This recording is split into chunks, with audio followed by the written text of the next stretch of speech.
சட்டென பாதையை மாற்றிய அரசு பேருந்து. கண்ணிமைக்கும் நொடியில் நடந்த நினைத்து கூட பார்க்காத விபத்து.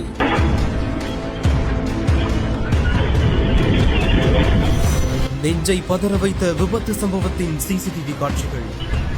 கர்நாடக மாநிலம் நெலமங்கல அருகே தேசிய நெடுஞ்சாலையில் சென்று கொண்டிருந்த அரசு பேருந்து ஒன்று திடீரென பாதையை மாற்றியதால் பேருந்துக்கு பின்னால் அதிவேகத்தில் வந்து கொண்டிருந்த பிக்கப் வேன் வேகத்தை கட்டுப்படுத்த முடியாமல் நிலைதடுமாறி பேருந்தின் பின்னால் மோதி விபத்துக்குள்ளானதாக கூறப்படுகிறது. இதில் பிக்கப் வேன் அருகில் இருந்த பெட்ரோல் பங்கின் தடுப்பு கட்டையில் மோதி முன்பகுதி நொறுங்கி விபத்துக்குள்ளானது. இந்த ஒரு விபத்தில் அதிர்ஷ்டவசமாக பிக்கப் வேனை ஓட்டி வந்த ஓட்டுநர் உயிர் தப்பிய நிலையில் பெரும் விபத்து தவிர்க்கப்பட்டது. தற்போது விபத்து தொடர்பான சிசிடிவி காட்சிகள் வெளியாகி பெரும் அதிர்ச்சியை ஏற்படுத்தி வருகிறது.